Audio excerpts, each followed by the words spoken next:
नमस्कार, जय हिंद दोस्तों। मेरा कैस्टर ब्रिज कंटिन्यू करते हैं। लास्ट क्लास में हमने चैप्टर 19 तक किया था और अब इस क्लास में हम शुरू करेंगे chapter 20 of all the enigmas. Enigmas क्या होती हैं? पहेलियां होती हैं। Which ever confronted a girl, जो कि कभी भी किसी लड़की के सामने आई हो। There can have been seldom one like that which followed. तो वो पहेलियां शायद ही कोई एक ऐसी पहेली होगी, बहुत ही कम चांसेस में कोई ऐसी पहेली होगी which followed Henchard's announcement of himself to Elizabeth as father, जो कि उसके बाद उत्पन्न हुई हैं, जब से हेंचर ने जेन को ये बताया है कि वो उसका फादर है, इसकी फादर है, इसकी ये घोषणा की है। सेंस ये है इस बात का कि अब जेन के सामने एक पहेली सी खड़ी हो गई है कि जब से हेंचर ने उसको ये बताया जेन को कि वो इसका पिता है, तब से उसके व्यवहार में एक थोड़ा सा चेंज जेन को महसूस होता हुआ दिखाई देता है। He had done it in an ardor and an agitation which had half carried the point of affection with her. ये काम उसने जोश और उत्तेजना में किया था, जो उसके साथ प्यार की हद तक था। कौन सा काम? उसने अपने पिता का हाथ पकड़ा था ना, है उसका हेंचर्ड का एकदम बाहें पकड़ ली थी। Yet behold, from the next morning onward his manner was constrained as she had never seen it before. फिर भी अगली सुबह से ही हेंचर्ड का उसका व्यवहार इतना संयमित हो गया था जैसा जेन ने उसने पहले कभी नहीं देखा था। The coldness soon broke out into open chiding. वो जो ठंडापन था उनके व्यवहार में, जल्द ही ये खुलेआम डांट फटकार में बदल गया। ओपन शीडिंग का मतलब होता है खुलेआम डांटना फटकारना। One grievous failing of Elizabeth's was her occasional pretty and picturesque use of dialect words, those terrible marks of the beast to the truly genteel. Elizabeth की एक सबसे बड़ी कमजोरी ये थी कि वो कभी कभी भाषा में शब्दों का सुंदर या फिर बहुत ही इंटेलेक्चुअल इंटेलेक्चुअल इंटरेस्टिंग या फिर स्वीट लगने वाले शब्द, मनोरम शब्द जो हैं, उनका उपयोग करती थी, जो वास्तव में सज्जनों के लिए जानवर के भयानक लक्षण थे। इस तरह के सज्जन लोगों के लिए वो जानवर जैसे भयानक लक्षण थे। जैसे कुत्ते होते हैं ना, कुत्ते कई बार ज्यादा पोलाइट दिखाने के लिए अपने मालिक को चाटते हैं जीभ से, तो वो काफी भयानक सा लगता है हमको देखने पर। उसी तरह का व्यवहार यहाँ पे दिखाया गया है। It was dinner time, they never met except at meal. अब रात के खाने का समय हो गया है और वो भोजन के अलावा किसी समय नहीं मिलते हैं। And she happen to say when he was rising from table wishing to show him something. और जब वो मेज से उठ रहा था तो जेन ने उसे कुछ दिखाने की इच्छा की। If you will wait where you be a minute father, I get it. यदि आप जहाँ पे हैं वहीं पर एक मिनट रुकें तो पिताजी मैं उस चीज को लेके आती हूँ। बाइट वेयर यू बी, तुम जहां हो वही रहो। ही इकोड शार्पली, उसने तीखी आवाज में कहा। गुड गॉड, हे भगवान, are you only fit to carry wash to a pig trough that you use such word as those. तो जैसे उसने कहा है जेन ने कि पापा एक मिनट आप वहीं रुकना, तो उस बात को, चूंकि देखिए एनचैट तो है, अब गुस्सा निकालने के टाइम टाइम पे मौके ढूंढता रहता है, क्योंकि उसकी असली बेटी तो है नहीं वो। तो इसलिए जैसे उसने ये बात कही है, एक बहुत सामान्य सी बात है कि पापा आप एक मिनट रुकना जहाँ पे हो वहीं पे, तो उस चीज को भी उसने पकड़ लिया। तो कह रहा है कि तुम मुझसे ये कह रही हो कि तुम जहाँ हो वहीं रहो, हे भगवान, तुम कैसी लड़की हो? क्या तुम सुअर के नाले में पानी डालने के योग्य ही हो जो तुम ऐसे शब्द बोलती हो? मतलब सोच इस तरह की घटिया हो गई है हेंचड़ की। तो अब वो कुछ कहने से पहले नहीं सोच रहा, उस लड़की को इस योग्य बना दे रहा है कि जैसे तो वो कोई शुअरों के बाड़े में पानी डालने योग्य हो। She reddened with shame and sadness. और ये सब सुन के जो लड़की है वो बेचारी शर्म से, दुख से एकदम लाल हो गई। I mean stay where you are father, मेरा मतलब था कि आप जहाँ पे हैं एक मिनट यहीं रुकना पिताजी। She said in a low humble voice, उसने एक धीमी और काफी विनम्र आवाज में कहा। I ought to have been more careful, शायद मुझे ज्यादा सावधान रहना चाहिए। He made no reply and went out of the room, उसने कोई जवाब नहीं दिया और कमरे से बाहर चला गया। The sharp reprimand was not lost upon her, and in time it came to pass that for Faye, she said, succeed. अब ये जो तीखी फटकार थी जो जेन को लगी है, उस पर उस तीखी फटकार का असर हुआ है, वो फटकार बेकार नहीं गई है। रेप्रीमेंड का मतलब होता है फटकारना। और साथ में समय के साथ साथ ऐसा हुआ है कि फे के लिए, फे का मतलब होता है परियां, शी सेड सक्सीड, की सफलता, परियों के संदर्भ में उसने इस बात की सफलता प्राप्त की है, अर्थात हैंचर्ड की फटकार से उसने अपने व्यवहार में सुधार प्राप्त किया है। That she no longer spoke of dumbledores but of humble bees, और ये कि अब वो डम्बलडोर के बारे में नहीं बल्कि हम्बल बीज, जो विनम्र मधुमक्खियां हैं, उनके बारे में बात करती है। No longer said of young men and women that they walked together, but that they were engaged. अब वो मतलब उसके बातचीत में क्या चेंज हुआ है वो ये बताना स्टार्ट कर रहे हैं अपन को, कि अब वो यंग मैन और वुमेन को जब साथ चलते हुए देखती है, तब वो ये नहीं कहती है कि वो दे आर वॉक्ड टुगेदर, कि वो साथ में चल रहे हैं, वो ये कहती है कि वो एंगेज्ड हैं। एक बहुत ही कुलीन वर्ग की जो भाषा होती है ना, नोबल पीपल्स की जो भाषा होती है, उस तरह से इसने अपनी भाषा को बदलने की शुरुआत की है, अपने आप को चेंज करना चाह रही है। That she grew to talk of greggles as wild hyacinths, और साथ ही साथ उसने जो ग्रेगल्स होते हैं, ग्रेगल्स को छोड़कर उसको किस तरीके से बात करना शुरू किया, वाइल्ड हायथिंग्स, यानी कि जंगली जो जलकुंभी होता है, वायथिंग्स, हायथिंग्स जो होता है एक पौधा होता है पुष्प का। तो अब उसकी जो भाषा है उसमें चेंज उसने ऐसा किया है कि वो she grew to talk of greggles, वो ग्रेगल्स के बारे में बात नहीं करती है, किस बारे में बात करती है, वाइल्ड हायसिंथ्स के बारे में। ये एक पर्पल कलर का फूल होता है, हायसिंथ्स जंगली फूल होता है। इस संदर्भ में इस तरीके से वो बातचीत करती है अपने पिता की नजरों में, अपनी इज्जत सम्मान को बढ़ाने के लिए, ऐसा दिखाने के लिए कि हाँ वो भी कुलीन वर्ग के लोगों की तरह बातचीत कर सकती है। That when she had not slept, she did not quietly tell the servants next morning that she had been haggard, but that she had suffered from indigestion.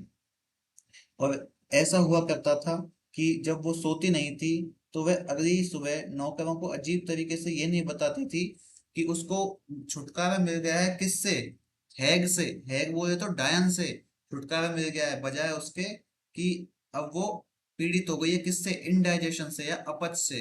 तो भाषा का एक चेंज आया है जेन की रोज की टॉकिंग में। तो अल्टीमेटली यहाँ पर ये सिर्फ इतना ही बताया गया है कि उसने अपनी भाषा को अपने पिता के लिए कैसे सुधारा है, ताकि उसके पिता उस पर इस तरीके से गुस्सा ना करें। These improvements, however, are somewhat in advance of the story. हालांकि ये सुधार जो हैं ये इस कहानी से कुछ आगे हैं। Henchard being uncultivated himself, Henchard जो कि खुद अनपढ़ होने के कारण, was the bitterest critic the fair girl could possibly have had of her own lapses. वो उस लड़की के, उस मेले वाली लड़की के सबसे कटु आलोचक थे, जो कि हो सकता है जिससे कि कुछ गलतियां हो गई हो या कुछ चूक रह गई हो। मतलब कि उस लड़की से कोई भी गलती होने के लिए जो उसको क्रिटिसाइज किया जाता था ना, उस क्रिटिसाइजेशन के अंदर सबसे बड़ा क्रिटिक उसका कौन था, हैंचर्ड खुद था। Really slide slow, right now, जो कि अब बड़ी मामूली सी बात है। फॉर शी रीड ओमनिवोरसली, क्योंकि वो अब कैसे पढ़ती है, ओमनिवोरसली। ओमनिवोरस का मीन क्या होता है, हर प्रकार से पढ़ना, हर एक प्रकार से किसी चीज की आजमाइश करना। तो यहाँ पे आजमाइश किस किस चीज की हो रही है, रीडिंग की हो रही है। अ ग्रेटिट्यूस A gratuitous ordeal was in store for her in the matter of her handwriting. तो उसकी जो लिखावट है उसके मामले में उसके लिए एक अनावश्यक परीक्षा की प्रतीक्षा थी, यानी कि वो अपनी लिखावट पे भी काम कर रही थी। ग्रेचुइटस का मतलब होता है उसकी लिखावट, ठीक है, वो अपनी लिखावट पे, हैंड राइटिंग पे भी काम कर रही है। She was passing the dining room door one evening, एक शाम जब वो डाइनिंग रूम के गेट के पास से गुजर रही थी, and had occasion to go in for something, और उसे किसी चीज की वजह से कुछ चीज लेने के लिए अंदर जाना पड़ा। It was not till she had opened the door that she knew the mayor was there in the company of a man with whom he transacted business। तो जब तक उसने दरवाजा नहीं खोला उसे पता नहीं चला कि मेयर एक ऐसे व्यक्ति के साथ वहां पे मौजूद था जिसके साथ वो व्यवसाय करता था, व्यापार करता है। Here Elizabeth Jane looking around her, just write down what I tell you। तो अब वो आवाज दे रहा है हेंचर्ड जेन को कि यहाँ आओ एलिजाबेथ जेन, उसने कहा उसकी ओर देखते हुए, और जो मैं तुमको बता रहा हूँ वो लिखो। A few words on an of an agreement for me and this gentleman to sign. कुछ शब्द लिखने हैं एग्रीमेंट के लिए जिसपे मैं और ये जेंटलमैन साइन करेंगे। I am a poor tool with a pen. मैं थोड़ा सा पेन करने के साथ, वो पेन चलाने के साथ थोड़ा सा कमजोर हूँ। Be jowned and so be I said the gentleman. हाँ, जोन्ड का मतलब होता है स्तब्ध मत हो, आश्चर्यचकित मत हो, मैं भी ऐसा ही हूँ, मैं भी पेन चलाने में बहुत कमजोर हूँ, जेंटलमैन ने कहा। She brought forward blotting book. तो उसने क्या किया, वो ब्लॉटिंग बुक, वो किताब जिसके अंदर उसको लिखना है, वो लेके आई है। Paper ink and set down, और कागज और शायरी लेकर बैठ गई है। Now then, an agreement entered into the 16th day of November of October, right that first। तो उसने क्या बोला है कि अब लिखो कि अक्टूबर के 16वें दिन एक एग्रीमेंट हुआ है, समझौता हुआ है।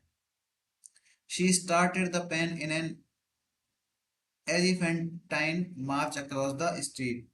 तो उसने कागज के ऊपर एकदम एलिफेंटाइन तरीके से, हाथी की तरह तेजी से कलम चलाना शुरू किया, एलिफेंट की तरह।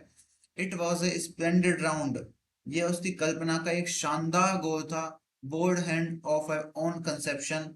और उसके हाथ का, उसके खुद के कंसेप्शन का, उसके खुद के कंसेप्ट का एक बोल्ड हैंड था उसका, मजबूत हाथ था मतलब। A style that would have stamped a woman as Minerva's own in more recent days। एक ऐसी शैली जो हाल ही के दिनों में महिलाओं को मिनर्वा के जैसी छाप देती थी। अब मिनर्वा कौन है साहब? मिनर्वा जो है ये रोमन गॉडेस है, ठीक है, रोम की गॉडेस है। और किस चीज की देवी माना जाता है इसको? विजडम की या आर्ट की या क्राफ्ट की, है ना। तो ऐसा लग रहा है कि स्टाइल इस तरह का है कि एक मिनर्वा रोमन गॉडेस के जैसा वो लिखना चाहती है, लिख रही भी है। But other ideas reigned then. लेकिन उसके बाद में फिर एक दूसरे विचार हावी हो गए। Hencher's creed was the proper young girl wrote ladies' hand, nay, he believed that bristling characters were as innate and inseparable a part of refined womanhood as sex itself। हेंचर का मानना था कि उचित युवा लड़कियां जो हैं वो महिलाओं के हाथ से नहीं दिखती हैं। नहीं, उनका मानना था कि एक चरित्रवान और परिष्कृत नारी जो होती है, ये जो वुमेन वाले गुण हैं वो उसके शरीर का, उसके सहज का, उसके आत्मसम्मान का, उसकी पर्सनैलिटी का एक अविभाज्य हिस्सा है। और ये कितना अविभाज्य है? जितना कि सेक्स होता है। अल्टीमेटली अब इस बात पे मतलब समझिए आप कि हेंचर का मानना ऐसा है, इस तरीके का है इस संदर्भ में, कि एक महिला के अंदर जो उग्र चरित्र होता है, ब्रिसलिंग कैरेक्टर होता है ना, वो एक सम्माननीय महिला के शरीर का उतना ही अविभाज्य हिस्सा है जितना कि सेक्स होता है। Hence when instead of scribbling like the princess ईडा, तो इसलिए जब राजकुमारी ईडा की तरह लिखने की बजाय, आगे की बात है, क्या लिखा है? In such a hand as when a field of corn bows all its ears before the roaring east। तो इसका मतलब क्या है कि इन सच अ हैंड, ऐसे हाथ में, as when a field of corn, जिसमें एक मकई का खेत हो, बोज और इट्स ईयर्स, अपने सभी कान गरजते हुए झुकाता है, बिफोर द रोविंग ईस्ट, गरजते हुए पूर्व की दिशा के सामने। ऐसे हाथ जिसमें मकई का खेत है, वो अपने सभी कानों को गरजते हुए ईस्ट दिशा के सामने झुकाता है। Elizabeth Jane produced a line of chain shot and sandbags. He reddened in angry shame for her and peremptorily saying, "Never mind, I will finish it," dismissed her there and then। Elizabeth Jane ने क्या किया, उस पन्ने के ऊपर लिखने से पहले एक चेन शॉट की और एक सैंड बैग की पंक्ति बनाई है। अल्टीमेटली अपन को, अपन इसको ऐसे समझें, हाशिया जिसको हम बोलते हैं ना, मार्जिन बोलते हैं हम कंप्यूटर के अंदर, जिसको हिंदी के अंदर हम हाशिया बोलते हैं, कि पन्ने के लेफ्ट साइड में, ऊपरी साइड में थोड़ी सी जगह छोड़ते हैं। एलिजाबेथ जेन ने भी ऐसा ही किया है। लेकिन उसकी चीज को देख करके हैंचर्ड जो है वो गुस्से से और शर्मिंदगी से लाल हो गया है। और उसने दृढ़ता से कहा है, पेम्पटरी कहा है, कोई बात नहीं, मैं इसे खत्म कर लूंगा। और फिर उसने उसे वहीं पे खारिज कर दिया है। Her considerate disposition become a pitfall to her now. उसका विचारशील स्वभाव अब उसके लिए एक जाल बन गया है. She was, it must be admitted, sometimes provokingly and unnecessarily willing to saddle herself with manual labors. यह स्वीकार करना होगा कि कभी कभी उकसाने के लिए और अनावश्यक रूप से खुद को शारीरिक श्रम से जोड़ने के लिए जेन तैयार रहती थी. She would go to the kitchen instead of ringing. वो घंटी बजाने के बजाय रसोई में चली जाती थी. Not to make Phoebe come up twice, ताकि फीबी को ऊपर दोबारा ऊपर ना आना पड़े. She went down on her knees. वो खुद ही नीचे चली जाती थी. शॉवल इन हैंड, अपने हाथ में शॉवल लेकर या फिर फावड़ा लेकर. When the cat overturned the coal scuttle. इसके अलावा साथ ही साथ वो क्या करती थी, जब जो कैट है उस कोल स्कटल को टर्न करती थी या पलटती थी, बिल्ली जो है वो कोयले की भट्टी को पलटती थी, उसकी जगह उसको काम करती थी. मोर ओवर, साथ ही साथ इसके अलावा, she would persistently thank the parlour made for everything. वो जो पार्लर की नौकरानी है उसको हर चीज के लिए वो थैंक यू बोलती थी. Till one day as soon as the girl was gone from the room. उस दिन तक जब जैसे ही वो लड़की रूम से बाहर नहीं निकली थी. Henchard broke out with, Henchard ने कहा, good God, why doesn't leave off thanking that girl as if she were a goddess born. कि हे भगवान, तुम उस लड़की को धन्यवाद देना क्यों नहीं छोड़ देती. तुम तो उसका धन्यवाद ऐसे करती जैसे वो कोई देवी देवताओं से पैदा हुई है. Don't I pay her a dozen pound a year to do things for you. क्या मैं उसको हर साल 1 दर्जन पाउंड नहीं देता तुम्हारे लिए काम करने के लिए. यानी हैंचर्ड को काफी अच्छा नहीं लगता उसको कि हर चीज के लिए इन छोटे छोटे लोगों का एक शुक्रिया किया जाए, धन्यवाद किया जाए. हैंचर्ड चूंकि मेयर के पद पर है तो वो चाहता है कि उसके पद की गरिमा बनी रहे, और इसलिए वो छोटे लोगों के मुंह नहीं लगना चाहता है. तथा कथित छोटे लोग जो कि उसके घर में काम करते हैं, छोटा बड़ा वैसे देखो कोई नहीं होता, पर नोवेल पढ़ रहे हैं हम तो इसी उद्देश्य से पढ़े हैं हम, एक आर्टिस्टिक क्रिएशन के उद्देश्य से. ठीक है, तो जिनको हैंचर्ड छोटे लोग समझता है, वो उसके घर में काम करने वाले लोग, तो वो नहीं चाहता कि जेन, जिसको कि हैंचर्ड की बेटी का ओहदा मिला हुआ है, वो इन छोटे लोगों के मुंह लगे बार बार. Elizabeth shrank so visibly at the exclamation that he became sorry for a few minutes after and said that he did not mean to be rough. Elizabeth का चेहरा जो है इतना दुख से सिकुड़ गया कि कुछ ही मिनटों के बाद जेन का जो पिता है हैंचर्ड जो है उसको खेद हुआ, और उसने कहा कि उसका कठोर व्यवहार करने का कोई इरादा नहीं था. हैंचर्ड की इस फटकार के ऊपर जेन का चेहरा इतना उदास हो गया था कि हैंचर्ड ने सॉरी बोला उसको. These domestic exhibitions were the small protruding needle rocks which suggested rather than revealed what was underneath. ये घरेलू जो प्रदर्शन है, छोटी छोटी उभरी हुई सुई की चट्टानों की जैसी थी, ये बताती थी कि अंदर क्या है. But his passion had less terror for her than his coldness. लेकिन उसका जुनून ने उसके लिए उसकी ठंडक से कम भय पैदा किया था. अब ये दीज डोमेस्टिक से लेकर यहाँ तक का अल्टीमेट सेंस क्या है. इसका सेंस ये है कि ये जो छोटी छोटी हरकतें अब हैंचर्ड कर रहा है ना, कि भाई जैसे एक बार लेटर लिखाने बैठा है तो बोल दिया कि ठीक है तुम जाओ मैं ही कर लूंगा.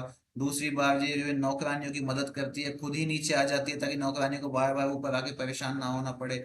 इन सब चीजों पर उसने उसको डांट दिया. तो ये जो छोटी छोटी चीजें हैं ना, ये बताती हैं कि हैंचर्ड के अंदर कैसी भावना है. The increasing frequency of the latter mood told her the sad news that he disliked her with a growing dislike. और बाद के जो मूड है उसकी बढ़ती आवृत्ति ने उसे दुखद समाचार दिया. क्या समाचार दिया कि हैंचर्ड उसे बढ़ती हुई नापसंदगी के साथ पसंद नहीं करता है. उसकी नापसंदगी उसके प्रति बढ़ती जा रही है और उसी नापसंदगी के साथ वो उसको नापसंद करता है. The more interesting that her appearance and manners became under the softening influences which she could now command and in her wisdom did command, the more she seemed to estrange him.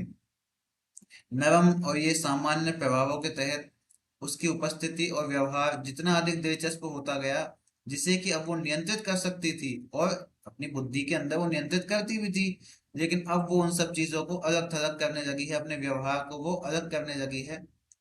Sometimes She caught him looking at her with a roving invidiousness that she could hardly bear. कभी कभी जेन ने हैंचर्ड को जेन को एक घृणित दृष्टि से देखते हुए पाया। मतलब कभी कभी जेन हैंचर्ड को देखती थी और उसे यह पता चलता था कि हैंचर्ड उसको ऐसे देख रहा है जैसे उसकी आंखों में घृणा भरी हुई हो, और इस चीज को वो मुश्किल से ही सहन कर पाती थी। Not knowing his secret, it was cruel mockery that she should for the first time excite his animosity when she had taken his surname. उसके रहस्य को न जानते हुए ये बात क्या थी, क्रूअल मॉकरी थी, क्रूअल उपहास था, मजाक था, कि जब उसने उसका उपनाम लिया था तो उसने पहली बार उसकी दुश्मनी को भड़काया था। एनिमोसिटी का मतलब है दुश्मनी। But the most terrible ordeal was to come, लेकिन अब सबसे भयानक परीक्षा आनी बाकी थी। Elizabeth had latterly been accustomed of an afternoon to present a cup of cider or ale and bread and cheese to Nance Mockridge, who worked in the yard wimbling hay bonds. हाल ही में Elizabeth को नैन्स मॉकरिज को एक cup cider या L शराब या फिर brandy इस तरह और चीज देने की आदत हो गई थी, जो कि यार्ड के अंदर घास के बंडलों को संभालने का काम करती थी। कौन? नैन्स मॉकरिज। तो दोपहर के समय में जेन उसकी मदद थोड़ी सी कर देती थी कर्टसी के तहत, कि भाई ठीक है, बेचारी गरीब औरत है और थक गई होगी काम करते हुए, तो उसको वो थोड़ी सी एक कप साइडर या फिर शराब या फिर ब्रेड और चीज वगैरह दे दिया करती थी। Nance accepted this offering thankfully at first. तो पहली बार में तो नैन्स ने वो जो ऑफरिंग थी जो कि एलिजाबेथ जेन के द्वारा उसे दी गई थी, पहले तो उन्हें उसने धन्यवाद पूर्ण रूप से या कृतज्ञ पूर्ण रूप से स्वीकार किया। Afterwards as a matter of course, क्योंकि आखिरकार वो किस चीज का मैटर था, एक स्वाभाविक रूप से मार्किन का मैटर था, तो उन्होंने उस चीज को काफी अच्छे से स्वीकार किया। On a day when Henchard was on the premises, he saw his stepdaughter enter the hay barn on this errand. तो एक दिन हैंचर्ड जब अपने काम में व्यस्त था तो उसने देखा कि उसकी जो स्टेप डॉटर है, सौतेली बेटी है, जो वो घास के बार्न के अंदर जहाँ पे घास का ढेर रखा जाता है ना, उसमें एंटर कर रही है इसी काम से, यानी कि नैन्स मॉकरिज को वही सामान देने के लिए। And as there was no clear spot on which to deposit the provisions, she at once set to work arranging two trusses of hay as a table. Mockridge, meanwhile, standing with her hands on her hips, easily looking at the preparation on her behalf.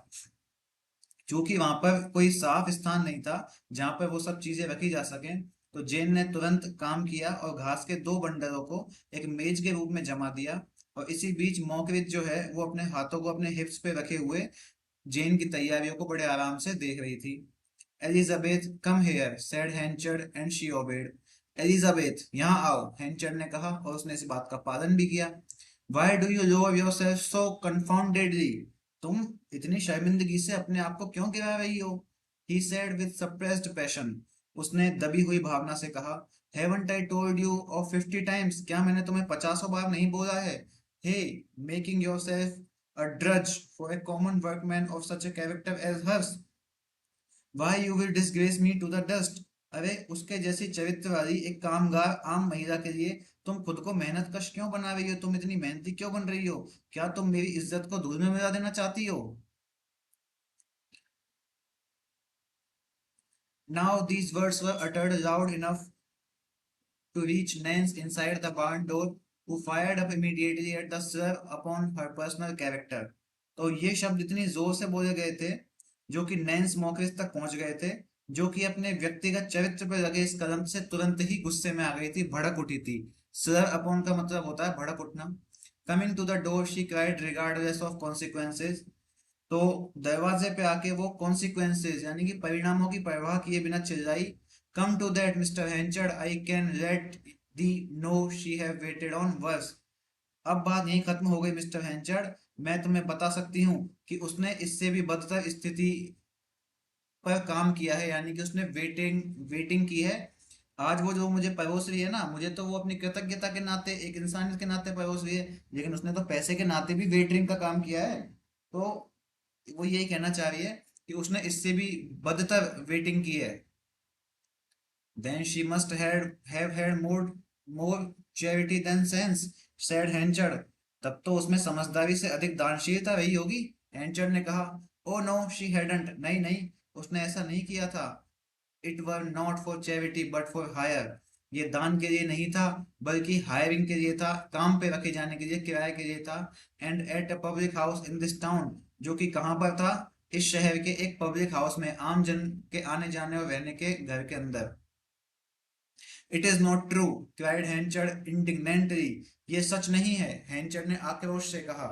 Just ask her, said Nance, folding her naked arms in such a manner that she could comfortably scratch her elbows. उससे पूछ के तो देखो, नैंस ने कहा। अपनी जो naked arms हैं, अपनी नंगी बाहें हैं, उनको इस तरीके से मोड़ते हुए जिससे कि वो आराम से अपनी कोहनी को खुजा सके। Hanchard glanced at Elizabeth Jane, whose complexion, now pink and white from confinement, lost nearly all of the former color. What does this mean? He said to her, anything or nothing.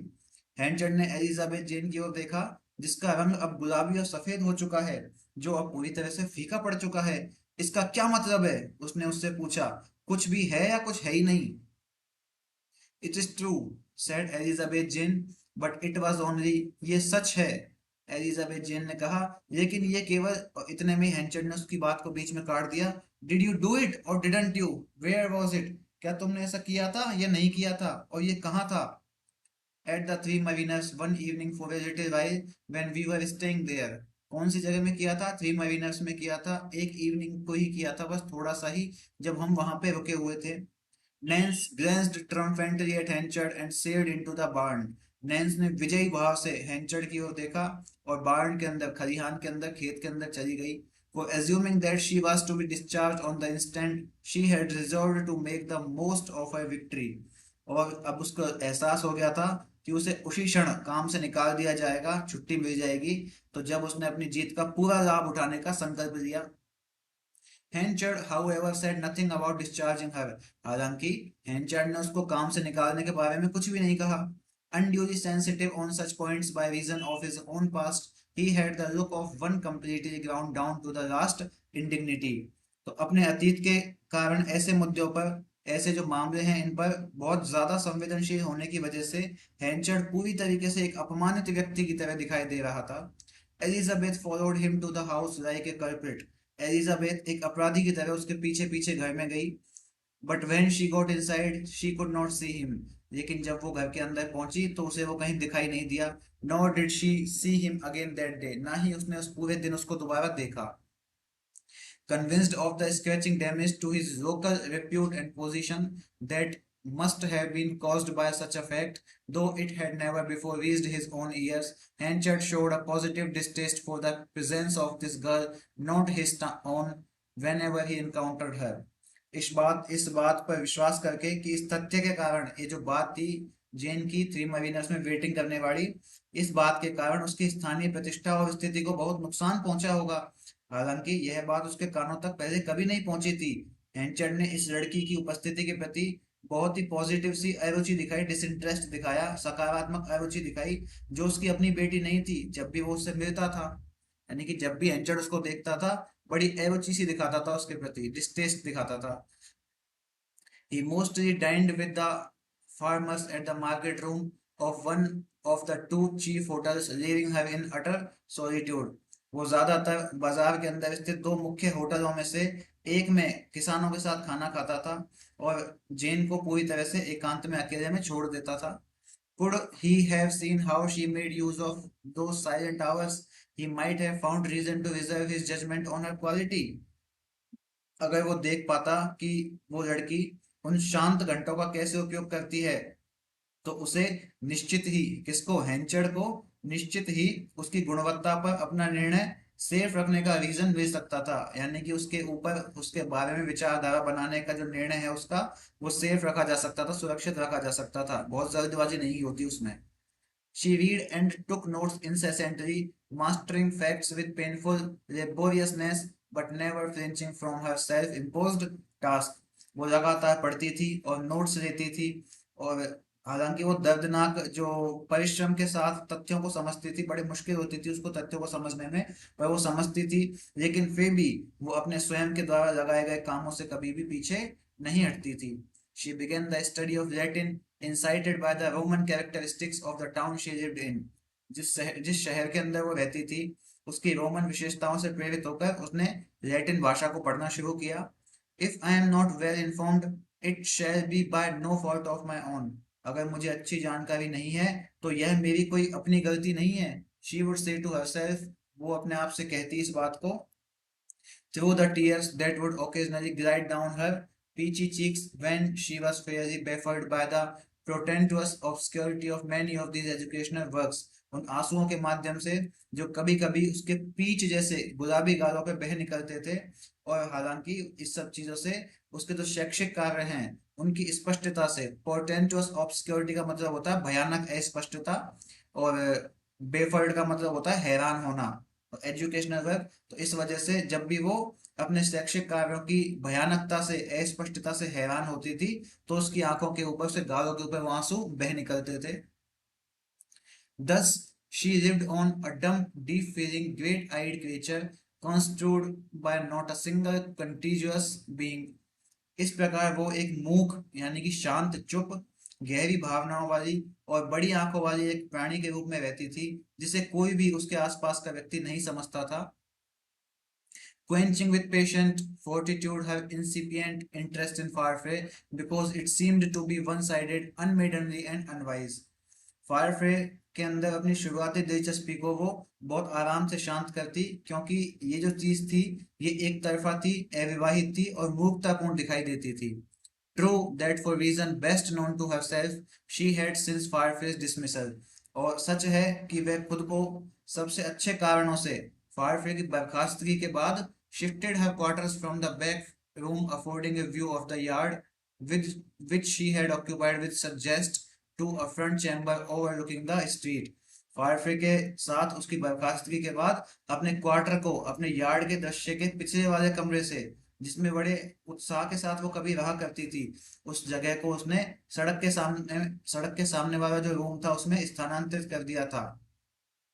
But as for the young man, जहां तक युवक का सवाल है, whenever he passed the house he seldom or never turned his head. जब भी वो घर के पास से गुजरता था तो शायद ही, मतलब बहुत ही कम, ना के बराबर, या फिर कभी भी अपना सिर नहीं घुमाता था. ये जो लास्ट लाइन है ना, ट्रू दैट फॉर रीजन से लेकर लास्ट हेड तक, इसका पूरे का एक सेंस निकलता है कि जेन ने अपने रूम को चेंज कर दिया था. पिछले वाले रूम से वो फ्रंट वाले रूम में आ गई थी और यहाँ से उसको सड़क दिखाई देती थी, और यहाँ पर हेंचर्स को है, हेंचर नहीं, फायरफ्रे कभी कभी दिखाई देता था, लेकिन फायरफ्रे कभी भी गर्दन घुमाकर उसे नहीं देखता था. Winter had almost come and unsettled weather made her still more dependent upon indoor resources. सर्दियां लगभग आ चुकी हैं और अस्थिर मौसम ने उसे घर के अंदर के संसाधनों पे और ज्यादा डिपेंडेंट बना दिया है, निर्भर बना दिया है, डिपेंडेंट बना दिया है. But there were certain early winter days in Casterbridge. लेकिन कैस्टरब्रिज में ये सर्दियों के कुछ शुरुआती दिन थे. Days of firmamental exhaustion which followed angry southwesterly tempests. ऐसे दिन जिनके अंदर आकाशीय थकावट होती थी, और आकाश में उस थकावट से सेंस है आकाश में धूल भरे बादल आ जाना. तो आकाशीय थकावट के दिन जो कि दक्षिण पश्चिमी तूफानों के बाद एकदम गुस्से में आते थे. when if the sun shone, और यदि जब सूरज चमकता था, the air was like velvet, तो हवा जो है वो मखमल की तरह होती थी. She seized on these days for her periodical visits to the spot where her mother lay buried. तो इन्हीं दिनों का लाभ उठा करके वो उस स्थान पर समय समय पे जाती थी जहां पे उसकी माँ को दफनाया गया था. The still used burial ground of the Roman British city, whose curious feature was this its continuity as a place of sepulture. तो पुराने रोमन ब्रिटिश शहर का ये जो जगह थी, इसका अभी भी इस्तेमाल किया जाने वाला एक कब्रिस्तान था, जिसकी अनोखी विशेषता ये थी कि ये एक समाधि स्थल के रूप में बना हुआ था. ठीक है, कौन सा है भाई ये बरियल ग्राउंड है रोमन ब्रिटिश सिटी का, जिसका अभी भी इसी के एक शमशान घाट के रूप में इस्तेमाल किया जाता है. ठीक है. एंड सेपर्चर का मतलब होता है समाधि स्थल.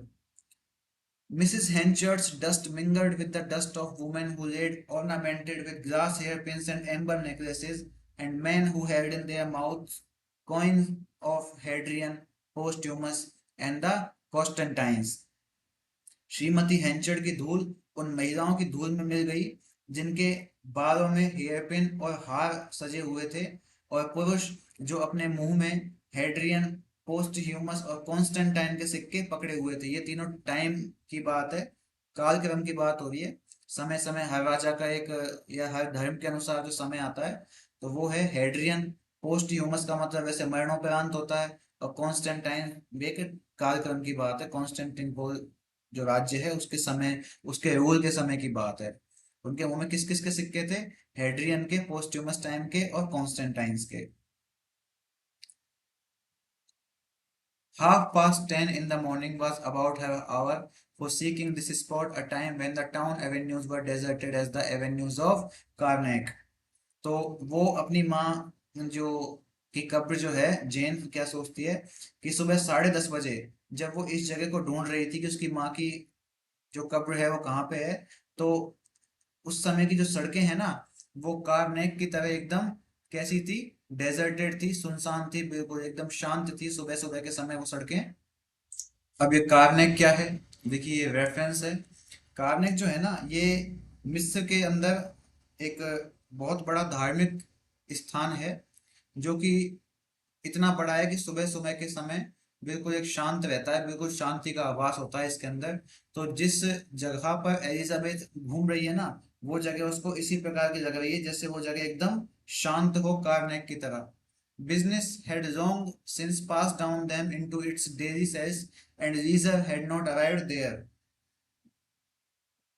व्यापार जो है वो बहुत पहले ही अपने दैनिक काम से फ्री होकर के कोठरियों में चला गया था, और वो अभी भी फ्री नहीं हुए थे। So Elizabeth Jane walked and read or looked over the edge of the book to think and thus reached the churchyard. इसलिए एलिजाबेथ जेन टहलती हुई, पढ़ती हुई और किताब के किनारे पर उंगली रख के कुछ सोचती, और इसी तरह वो चर्चयार्ड पहुंच जाती। There, approaching her mother's grave, she saw a solitary dark figure in the middle of the gravel walk। तो जब वो अपनी माँ की कब्र के पास पहुंची, तो उसने उस बजरी के रास्ते में, ग्रेवल वॉक का मतलब होता है कच्चा पक्का बजरी वाला रास्ता, उसमें एक अकेली काली सी आकृति देखी। This figure too was reading. तो ये जो आकृति थी ना, ये भी पढ़ रही थी, but not from a book, लेकिन एक किताब से नहीं। The words which engrossed it being the inscription on Mrs Henchard's tombstone. ये शब्द उसे आकर्षित कर रहे थे, वो शब्द थे श्रीमती हेंचर्ड की कब्र पर लिखे हुए शब्द। उस जो डार्क फिगर लड़की को आकर्षित कर रहे थे ना, वो शब्द थे मिसेस हेंचर्ड की कब्र पे जो इंस्क्रिप्शन लिखा हुआ था। The person is was in morning like her self. तो वो जो व्यक्ति था वो भी उसी की तरह शोक मना रहा था। Was about her age and size, जो कि उम्र और आकार में लगभग उसी के जैसा था। And might have been her wraith और डबल, और हो सकता है शायद उसका, एक वैथ का मतलब होता है एक भयानक चीज, यानी कि भूत, या फिर डबल से सेंस है यहाँ पे हम शक्ल। तो वो सामने जो व्यक्ति खड़ा था ना, जो शोक मना रहा था, वो लगभग उसी की एज और साइज का था, जो कि एक भूत के जैसा या फिर उसके हमशक्ल जैसा लग रहा था। But for the fact that it was a lady much more beautifully dressed than she. लेकिन तथ्य की बात क्या है कि वो महिला जेन से कहीं ज्यादा अच्छे से ड्रेस पहने हुए, अच्छे कपड़े पहने हुए है। Indeed comparatively indifferent as Elizabeth Jane was to dress. वास्तव में एलिजाबेथ जेन को कपड़े पहनने में उतनी दिलचस्पी थी भी नहीं, unless for some temporary whim और पर्पस, जब तक कि कोई अस्थायी सनक ना चढ़ जाए उसके दिमाग पे, या फिर कोई उद्देश्य ना हो उसके पास में। Her eyes were arrested by the artistic perfection of the lady's appearance। उसकी आंखें महिला के रूप की कलात्मक जो कॉम्पिटेंसी है, पूर्णता है, उससे मोहित हो गई। उसकी आंखों के अंदर एक शानदार आर्टिस्टिक परफेक्शन था उस लेडी के अंदर, जो इस वजह से ही जेन की आंखें उसके ऊपर टिक गई। Her gait too had a flexuousness about it. उसके गालों पे भी एक शानदार फ्लेक्शुअसनेस थी, यानी कि लचीलापन था। विच सीम्ड टू अवॉइड एंगुलरिटी, जो कि एंगुलरिटी यानी कि कोणीयता, तिकोनेपन से बचता हुआ प्रतीत होता था। It was a revelation to Elizabeth that human being could reach this stage of external development.